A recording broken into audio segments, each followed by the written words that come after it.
Hello and welcome to the latest episode of the KLNS Rugby podcast. Back today because, as many of you will know, Andy Farrell has named his squad for the upcoming Autumn Nation series. And on today's show, I will run through the squad itself, my thoughts, fixtures, rotations, omissions, listener questions, as well as the rumoured return of Jonathan Sexton as coaching consultant. This is also up on YouTube, so for anyone who's on there, you can see the squad up in full order in front of us, and I will just run through it in a position by position group just to make it a little bit easier. So at loosehead prop, we have Cian Healy and Andrew Porter. It's Ronan Gallagher, Rob Herring, and Dave Heffernan as the hookers, with Tyke Farrell, Finlay Bealham, and Tom O'Toole as the tight head props. Although Tom O'Toole could cover loosehead, we'll wait to see on that one. James Ryan, Tyke Byrne, Joe McCarthy, Ian Henderson, and the uncapped Tullamore man Cormac Izuchukwu make up the locks for Ireland, with Ryan Baird, Peter O'Mahony, Josh Van der Fleer, captain from Mayo, Caelan Doris, Nick Timoney, and Cian Prendergast as the back rows. Moving on, then we have Jemison Gibson Park back in the squad after his injury at the summer, alongside Craig Casey and Conor Murray. Jack Crowley leads the out half group with Kieran Frawley and uncapped Sam Prendergast. Bundee Aki, Robbie Henshaw, Stuart McCluskey, and Gary Ringrose are all there at the centre, with James Lowe, Jacob Stockdale, Calvin Nash, Matt Hansen, Hugo Keenan, and Jamie Osborne making up the remainder of the 35-man squad. The training panel is also included. It has Jack Boyle, Gus McCarthy, Thomas Clarkson, Alex Candellan, and Shane Bolton. It's certainly one that will cause a lot of questions, I think it's fair to say, with Ireland. And it's only 35 players for 4 games, one of those games on the URC weekend. It's been a season where we're told it's win now mode. So certainly there's a bit of ambivalence. And I think that's reflected in the questions that I've got in that I will get to a little bit later on. Probably the most notable omission is one through injury in Jack Conan. He had a fine start to the season with Leinster, captained them on a few occasions, but he is injured. I believe it's a hamstring injury, and he has been ruled out. His place, you imagine, goes to Cian Prendergast, who toured down in South Africa as well with Ireland, but did not feature. You also have, no Jimmy O'Brien. He's also out injured. No Ross Byrne, with Frawley and Prendergast now firmly ahead of him. I think Tom Ahern of Munster can count himself unlucky, as can Jeremy Lutman of Munster, especially with just 5 props in there. And I think that's where we'll start things off, because Ireland have gone with 5 props, which, look, in theory sounds like a good idea, but for 4 games, and, 4 of those props or 3 of those props are over the age of 33, it's a big risk. Jack Boyle, I would imagine, will make his test debut very soon. If not, both him and Thomas Clarkson could make their test debuts very, very soon. If that's the case, why not just call them up to the regular squad? There's that question as well. Andrew Porter is nailed on at loosehead prop. There's no questions there. I think with Cian Healy as well.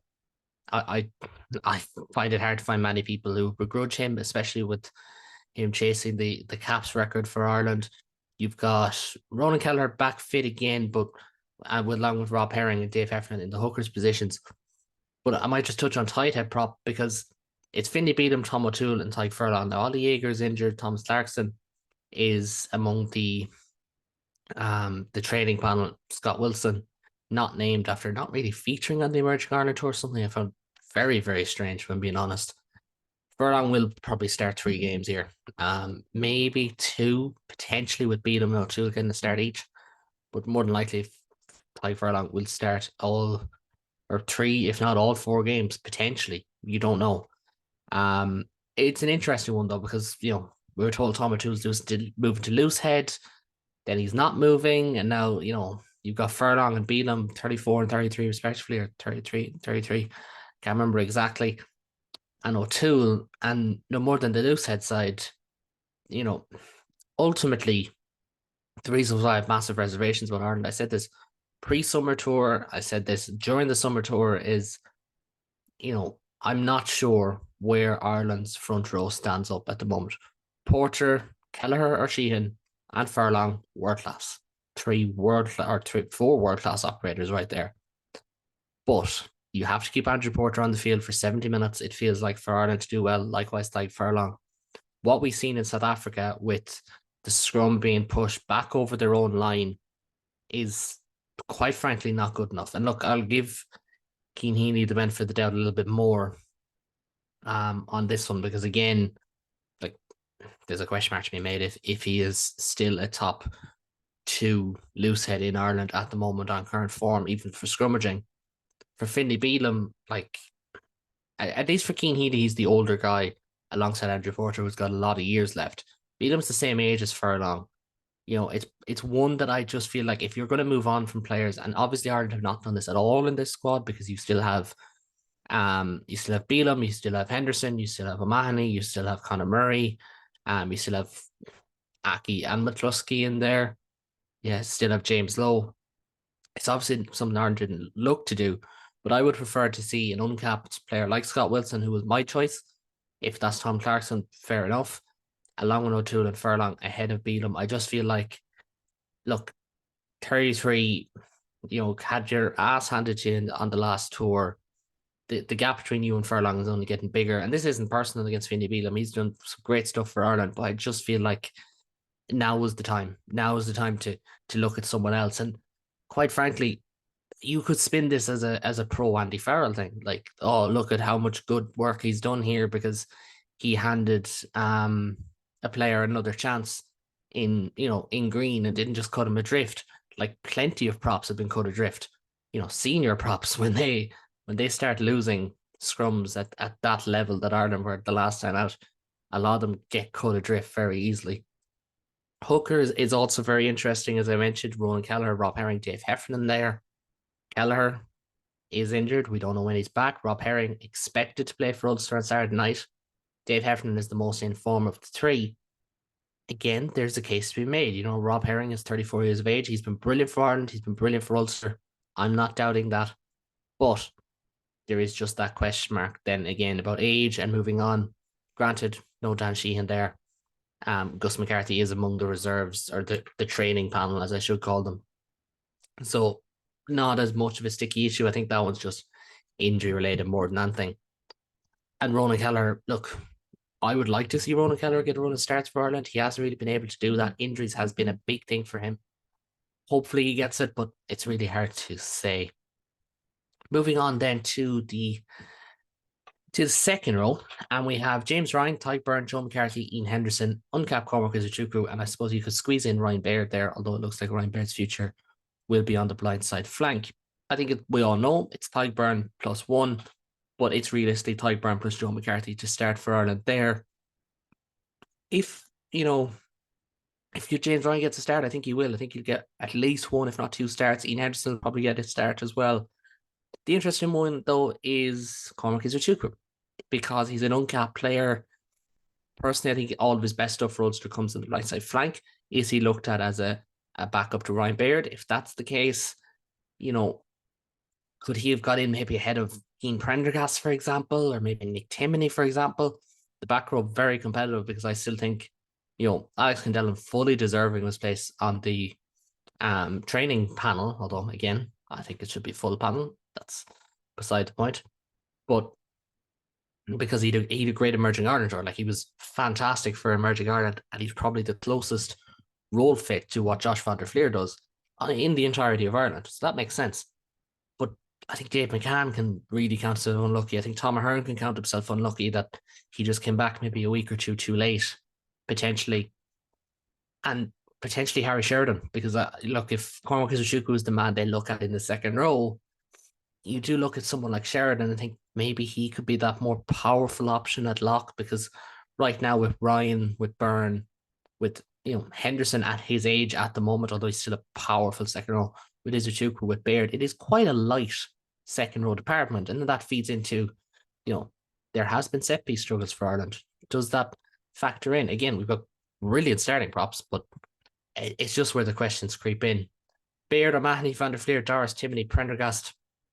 A word for Caelan Doris, first of all. Look, he was going to be made captain at some point. That's certainly the impression that we got, and very few players more deserving than him. It's a pity that Peter O'Mahony's reign as captain lasted all of 7 games. I think he deserved a little bit more, even if, they had come out and said pre-Six Nations, Peter O'Mahony's captain for this Six Nations and done it that way. I think that would have even been better. I just feel it's a bit unceremonial. I don't think it's, again, it ties in with the whole contract thing. He was the first Ireland captain not to be offered a central contract. it does feel a bit disrespectful. I'm sure he's long part that at this stage and he just wants to finish up, on a high with Ireland. But I do think it's a little bit unceremonial. But for Caelan Doris, it's well deserved. Now, he's going to captain Ireland against New Zealand in 2 weeks' time. And that's a big challenge. That is a big challenge for him. But he's still growing into the role. He's probably favoured to be Lions captain now. He's Leinster captain, but very new to this. And I think it's about the leaders around him and how they step up. Tyke Byrne, James Ryan when he's on the field, Tyke Furlong. If Conor Murray or Gibson Park is on the field, Bundy Aki, Robbie Henshaw, Gary Ringles, but those lads stepping up as well and helping, because it is about the leadership group. It's not just about one man. I think Doris probably plays all 4 games here. The fact that he's been made captain probably makes it more likely. Now, there's a chance you could go with like O'Mahony, Timothy Prendergast, for instance, against Fiji, if Peter O'Mahony's back by then. It's a funny one, though, with Peter O'Mahony's selection, because, if he's not there to play against New Zealand, there is the question of, well, what's to be gained? Could he not go back to Munster, help them? Their line-out is struggling, as we can all see. Do his rehab down there, be back, and he'd be available to play that final, on the weekend of Ireland's final autumn game. Munster play the Emirates Lions at home. The Emirates Lions, who, as we speak, are unbeaten in the URC. Would that not be better for him? And that's a question mark. I think it's a very fair question to ask, and I think that could have been asked for even someone like Izuchuku, but I think in a different light, only if he doesn't feature against Fiji or if he doesn't get released on that final weekend. But that's miles away at the moment. Josh van der Flier is Ireland starting 7. Again, I expect him to start 3 games. I think either O'Mahony or Timony starts the other game. Maybe Doris starts a game at 7, potentially. Although I think just leave Doris in his normal role and look for someone beyond Josh van der Flier. I think there's an element of square pegs around holes that Caelan Doris just happens to fit everything because he's a world-class player, but you do have to look at role swaps. And personally, I'd like to see Alex Candellin get a chance in a beefy Irish back row. Put him in there beside Timony and beside Doris and see how he goes. I think he'd look very good. I think he's a very combative player, brilliant tackler, brilliant breakdown. His set piece work is really tidy as well. Not much of a jumper, no more than Van der Flier, not much of a jumper, but his maul work is really solid. Nick Timony and Keane Prendergast get in. I had Timony in my squad. I didn't have Prendergast in my squad. I would have went with, McCann, Candellin.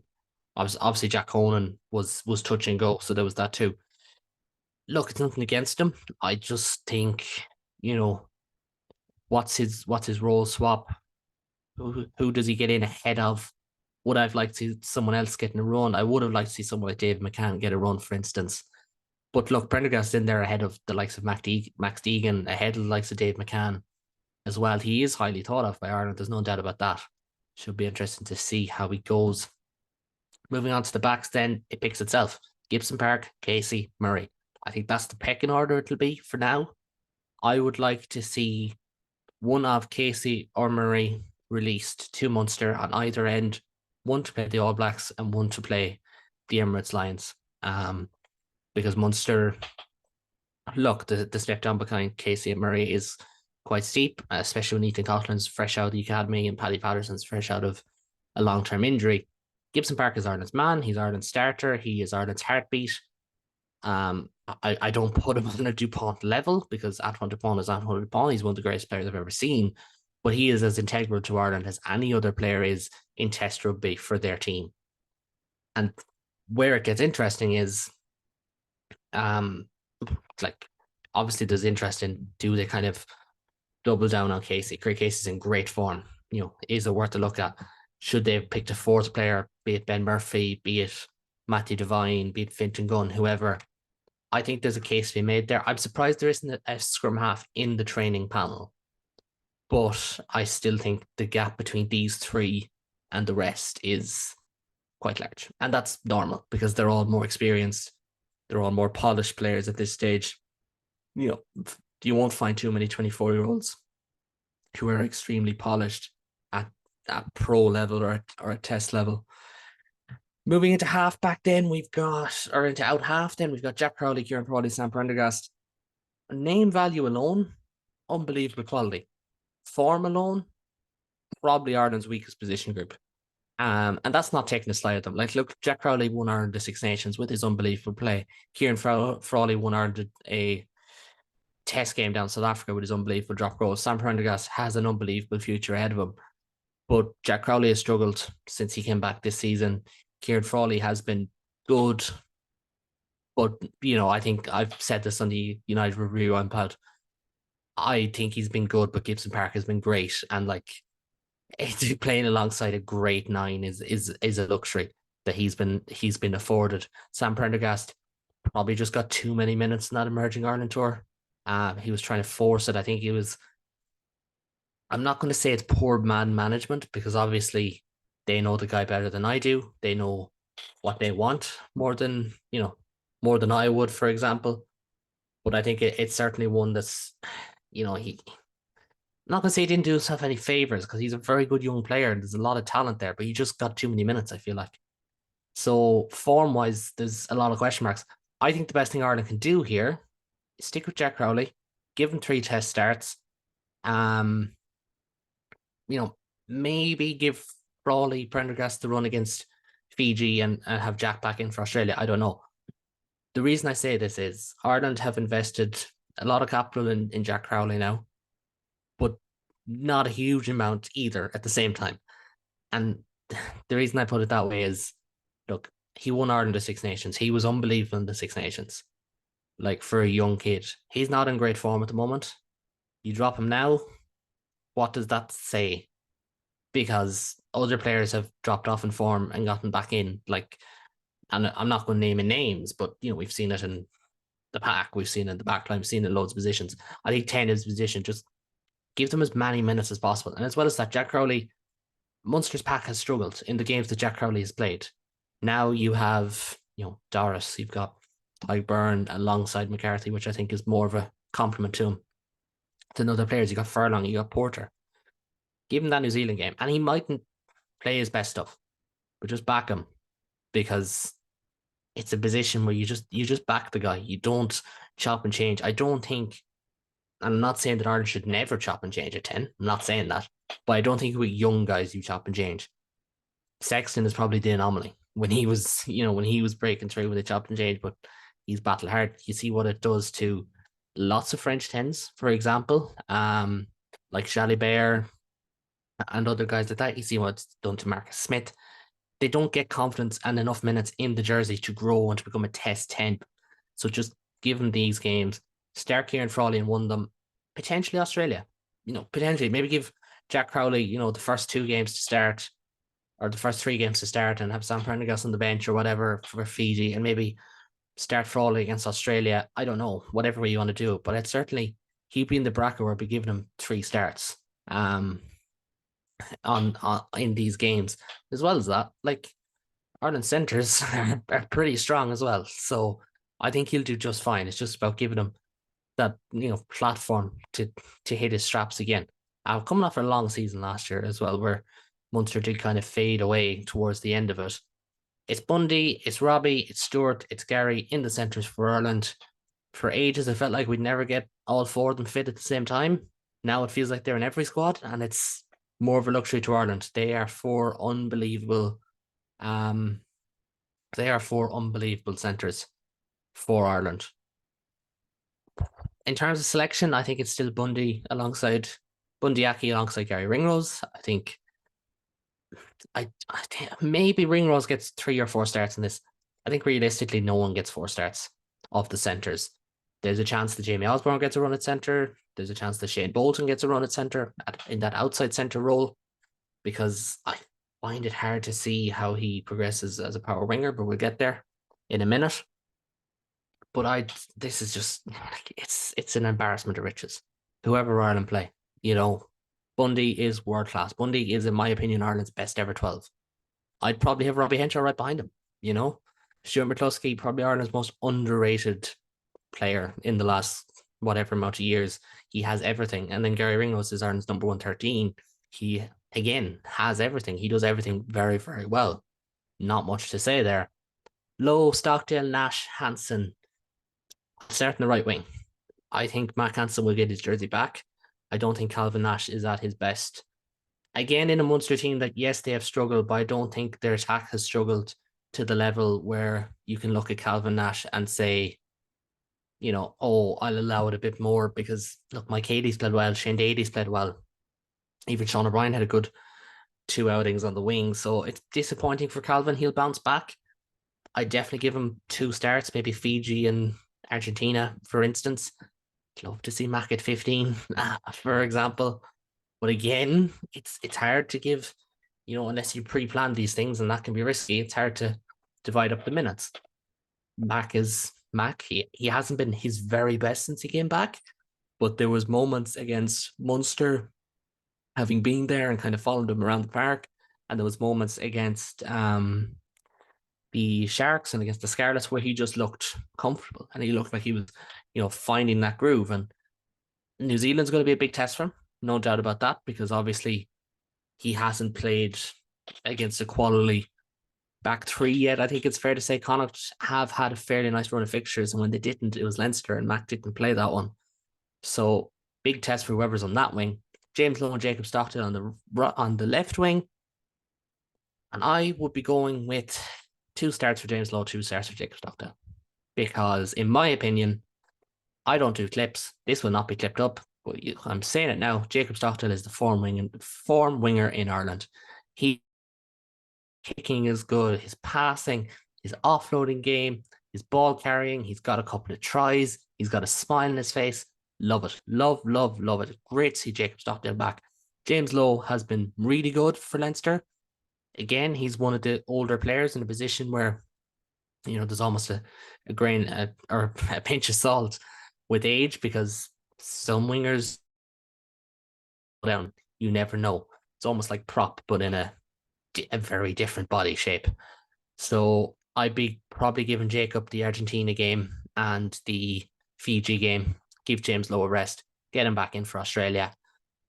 Selfishly, I would get Jacob Stockdale back out to Ulster for that Leinster game because, look, I would like to see Ulster beat Leinster in Ravenhill because I think it would add great spice to the URC. And then the back division is finished off by Hugo Keane and Jamie Osborne. Hugo back from his Olympic days. Jamie Osborne deputised and played so well at fullback for Ireland in South Africa. I would like to see Osborne get, again, maybe 2 starts, but then at the same time, I'd like to see Mac get a start at 15. So do you go Keenan against New Zealand? Could you go with Mac against Argentina?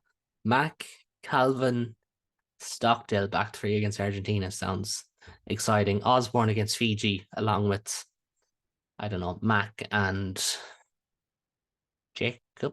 I think I previously said, and then Keenan again. So I don't know. Depends on way you want to do it. You can't plan these things, as I said, but it's still a good Ireland squad. It's still deep. There's certain positions where there's a little bit more question marks.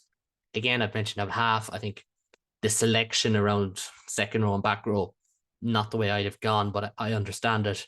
And obviously the front row has question marks. Quickly on the training panel, number 1, don't name training panels. If Ireland Day aren't playing, don't name training panels. Just call them up.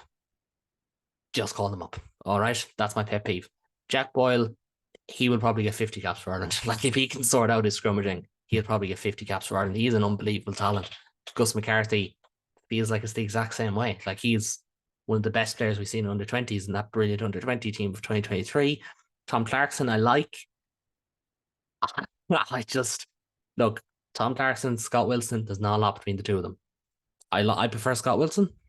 Clarkson's a very good player. I'm higher on Tom Clarkson's stock than a lot of people are, including Leinster. And this is where it gets fishy, because Leinster were allowed to sign Rabbi Slimani to be the backup to Tadhg Furlong ahead of Tom Clarkson. Clarkson gets into an Ireland squad.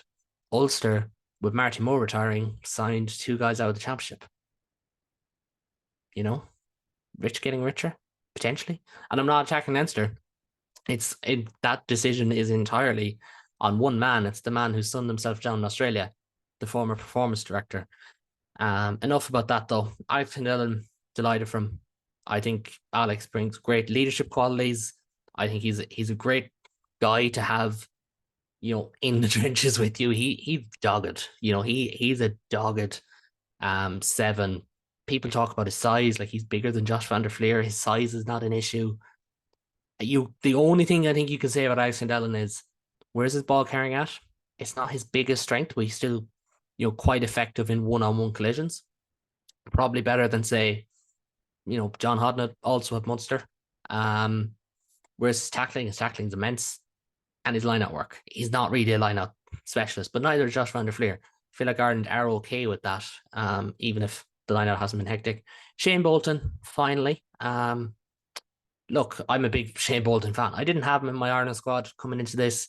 I thought they'd struggle to squeeze him in there, but it makes a lot of sense. He's in great form. He's powerful. But is he going to be a power winger in that Irish system? Because, like, does he get ahead of Jacob Stockdale for me? No. Does he get ahead of James Lowe for me? No. Oh, geez, really confusing. So that one is, look, I think it could be as a centre. Andy Farrell likes his centres to be, rugby league style, flankers, gnarly, tough bastards. Shane Bolton is just that. So I could definitely see him getting a run at centre, which is annoying for Connacht because I think if I was Connacht, I'd be picking a team with Bundy at 12. I'd probably go Bolton at 13, but I see why they go with him as a power winger. But that's that's by the by, as they say. As I said about rotation and all that, look, I think there's room. You can't be barbarians, right? You can't rotate massively for every game. My only question mark is when I look at that squad, there's 2 new caps. It's a 35-man squad for 4 games. It's like, well, yeah, we can't be barbarians. We can't just rip up the script for every single game week. But you also can't be in win now mode for 5 straight years.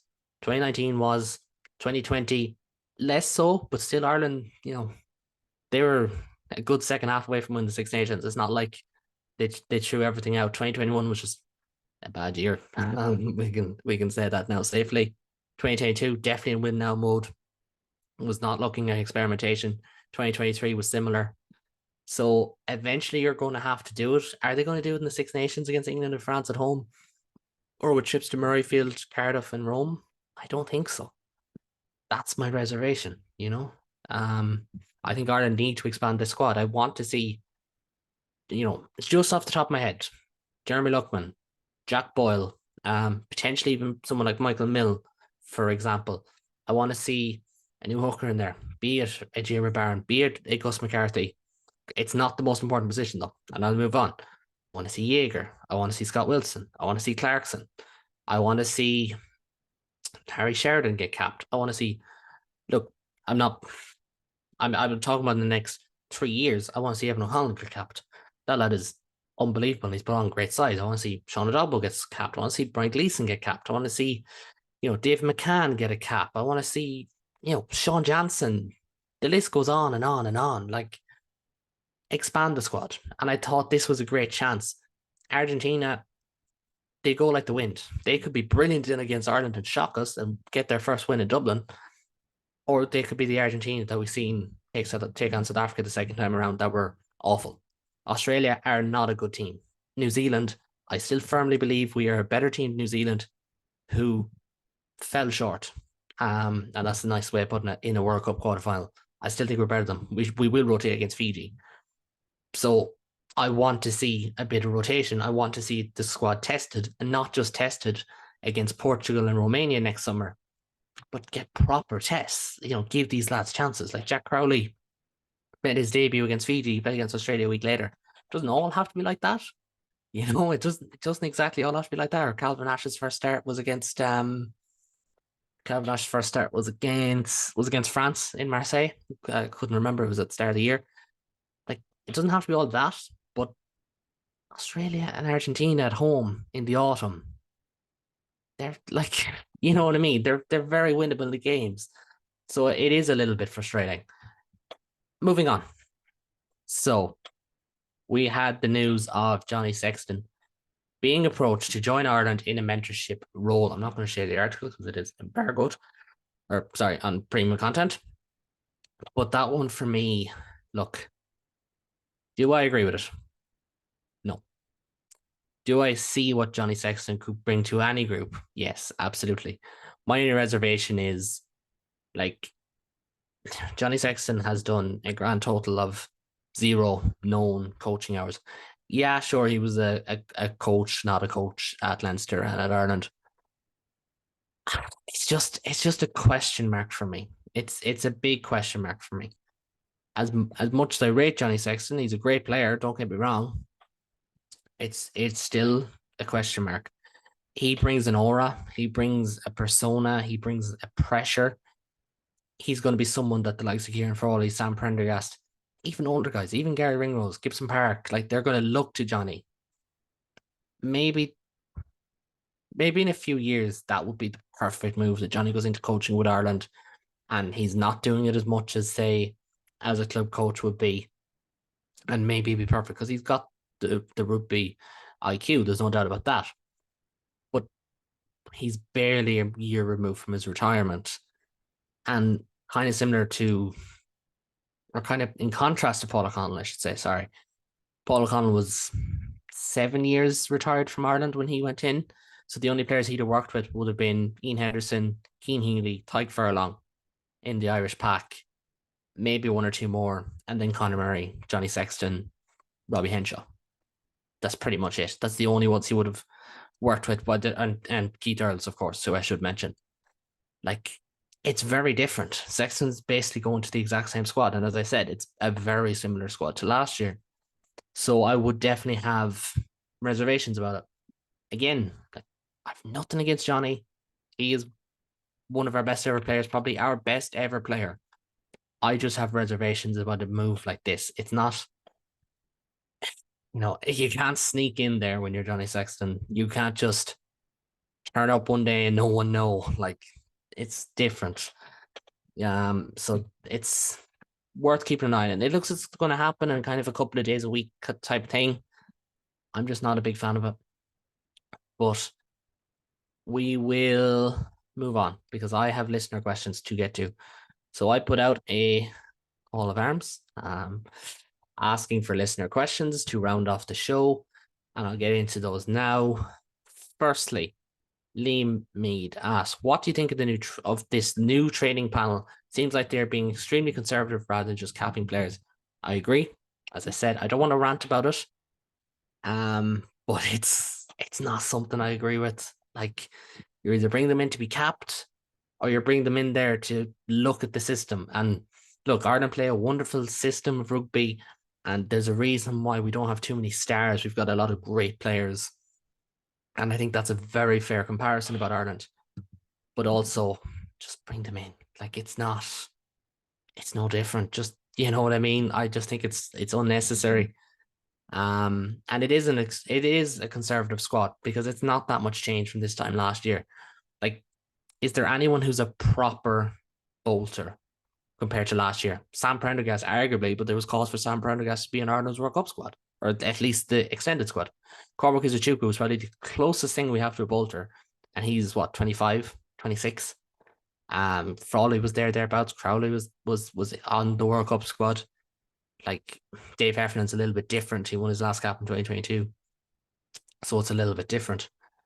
Yeah, it is conservative, and it's win now mode, and it's frustrating in some regard because you don't want to have to turn around and look at Ireland in whatever length of time and say, God, they really should have blooded, a couple of extra props because the guys they invested in mightn't be it. And, they really should have looked at back row because, Ryan Bair's injured and Cormac Izuchuku was injured, and now we've no proper edge forward who has test experience. For example, granted, I think that's something they will look at because they do like Aaron. But anyways, just an example. Next question. Again, why we're so conservative in bringing in young players? The Automation Nationals offered the opportunity. Absolutely agree. Look, is it within Farrell's remit to grow players, or is it up to Farrell to pick the best players from the provinces? That's, there's no right answer to that one, but it's a fair question. I think Ireland are conservative, and that's fine. And look, the only thing that I would say again, and I'll close it at this on the kind of conservatism, is Ultimately, Ireland have underperformed every barrier since, they won the Grand Slam. They should have been at least World Cup semi-finalists at the very least. They should have won a Grand Slam last year against a pointless France. They didn't. They should, okay, a drawn series in South Africa is not bad, but on the whole, they didn't deserve to win the series either. And ultimately, that's like, you want to be the best, you beat the best. So there's that again. Granted, that's not one that I'm too against. Sam Jess, this is a great question. Really like this one. How confident are you in Ireland going 4 from 4 and making Ireland's record at the Aviva the second longest winning run behind New Zealand at Eden Park?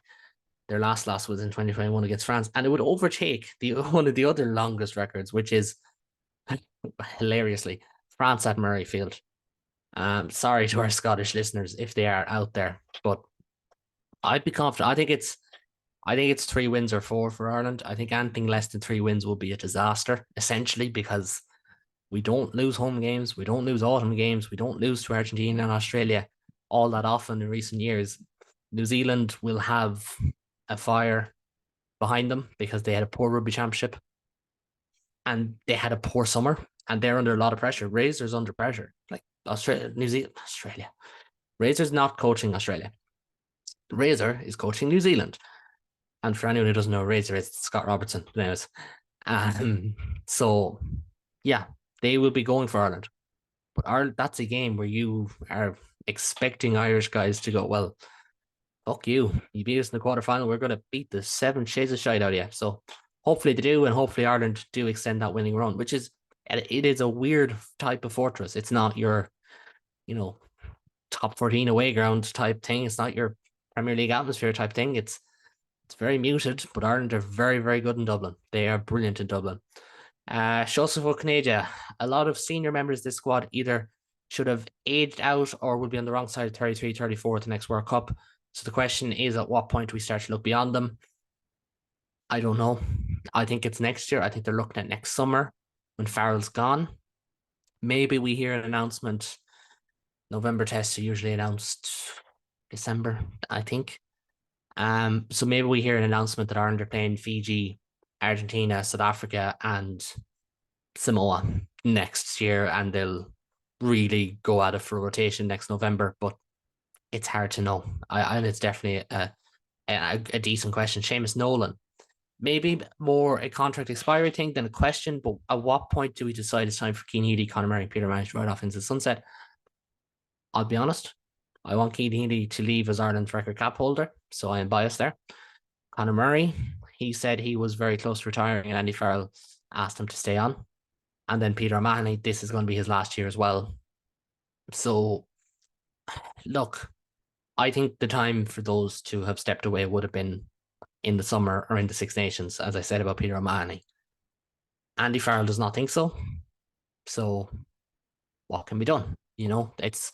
I don't think any of those 3 in particular, I would have reservations of having a really poor game where you're saying they shouldn't be there, because I don't think that really happens. I think a lot of talk was about Peter O'Mahony's form during the Six Nations.